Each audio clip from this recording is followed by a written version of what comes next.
If you're 55 to 63 and currently retired with 7 figures in your investment accounts and not really sure how taxes work in retirement, despite your best efforts to understand RMDs, Roth conversions, and charitable giving, well then I'd like to tell you a little bit about why you should consider tax planning now for your retirement. The cold hard fact is personal income tax rates and brackets are scheduled to go up for many people on January 1st, 2026.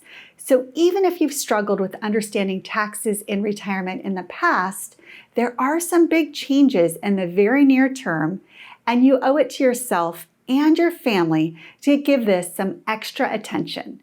So let's dive into what tax planning in retirement means.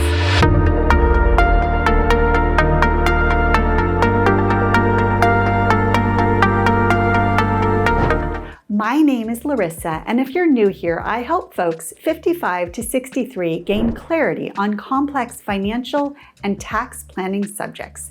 Things like making smart decisions about your investment accounts, showing you ways to potentially reduce your taxes throughout retirement, and making plans for how you want your wealth to impact your kids and your favorite charities. So let's get started. The first thing you need to understand is taxes are certain, and you are likely paying more in retirement than you had ever anticipated. Tax legislation or tax laws, on the other hand, are not so certain. Congress is fickle and changes its mind constantly. Every 4 years, a new president and/or a new party can bring a new tax plan with their own major proposals. Proposals might include changes to income tax rates and brackets, capital gains rates, dividend rates, exemptions, deductions and credits, and estate taxes. It's mind-boggling, right? It's very clear to me that we're quickly approaching some tumultuous tax times for retirees, and let me tell you why. The current tax code has been in place since the Tax Cuts and Jobs Act, or TCJA, was signed into law in late 2017. Now, most provisions of the TCJA, including personal income tax rates and brackets, are set to expire on January 1st, 2026, unless Congress comes to an agreement before then. Our current federal tax rates and brackets are set to sunset or expire and go back to what they were in 2017 prior to TCJA, adjusted for inflation. For many taxpayers, they may see a dramatic change in their tax bracket beginning in 2026 unless Congress acts sooner. So let me ask you, if you knew your tax rates were going to be higher in the very near future, wouldn't you want to take advantage of the lower tax rates now? So what is tax planning? Tax planning is just one component of a complete financial plan and refers to a review of your tax return to identify potential planning opportunities both now and in the future to keep your lifetime tax liability as low as possible. Tax planning is the game plan going forward, where you look at your last tax return and you decide, what action can I take now to potentially reduce my lifetime tax bill? Tax planning is much different than tax preparation, usually done by your CPA or an online service like TurboTax, which is really focused on keeping you compliant with what the government thinks you owe each year. Tax preparation typically looks at what already happened in the previous year.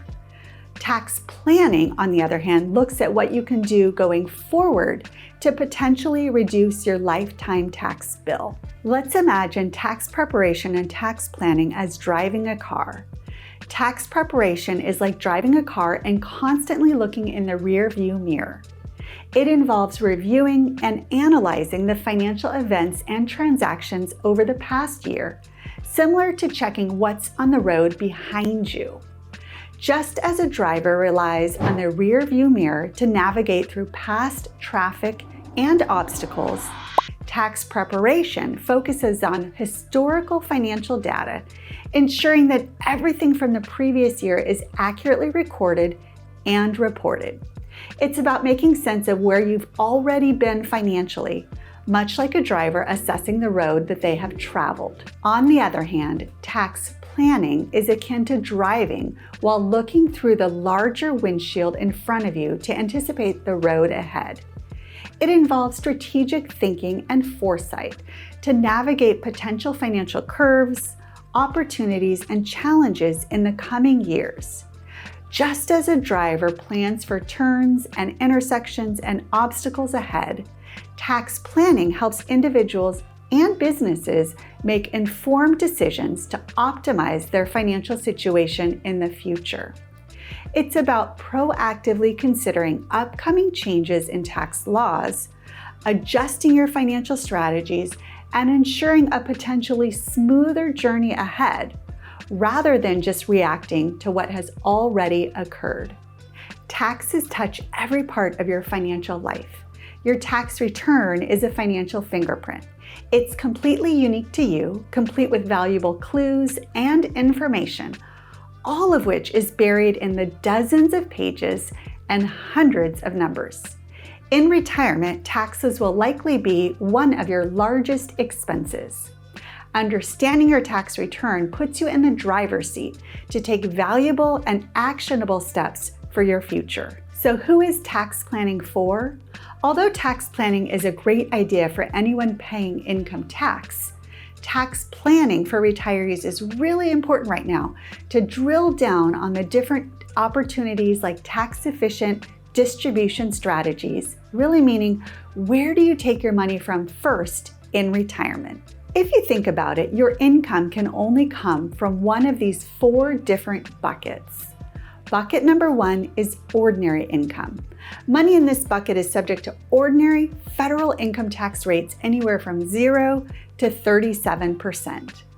Think of things like W-2 wages, pension, rental income, interest and dividends, and business income from some types of businesses. This is my least favorite bucket. Bucket number 2 is the tax-deferred bucket, which is filled with pre-tax money that you got a past income tax deduction on, but it's subject to ordinary income tax rates when it comes out. This bucket can be a great tool, but creates risk based on what tax rates may be in the future when you take the money out of that bucket. Oh, and by the way, based on current rules, at age 73, you will be forced to start taking distributions from this bucket, whether you need the money or not, because the IRS can only be patient for so long to tax your money. Bucket number 3 is for special types of income, qualified dividends, and long-term capital gains that have preferred rates of 0 to 20%.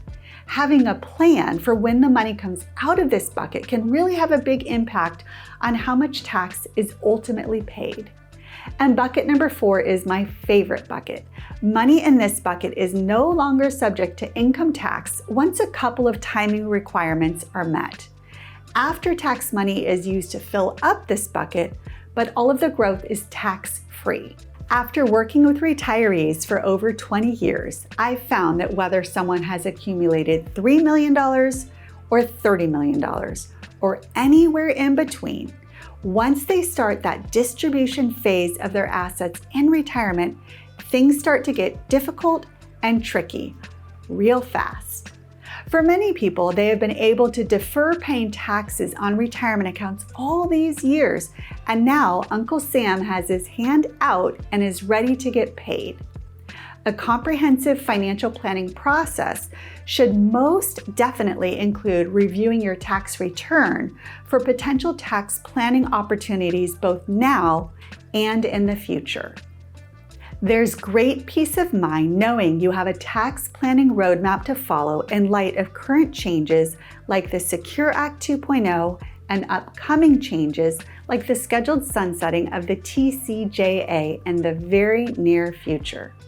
Once again, the goal of tax planning is to reduce one's lifetime tax bill. Conventional wisdom to just mindlessly defer taxes is just not going to cut it in retirement. So, what kind of opportunities might be identified by tax planning as part of a complete financial plan? This can run the gamut from evaluating which buckets of money make the most sense to withdraw from each year, when to realize capital gains, or charitable giving strategies like evaluating is it better to write a check to your favorite charity, donate a stock, or give directly from your IRA with something called a QCD. Now that you know what tax planning is all about, you may be wondering what the most important tax planning numbers are for this calendar year. I've got you covered in my cheat sheet, which is linked in the description on YouTube or my bio on Instagram.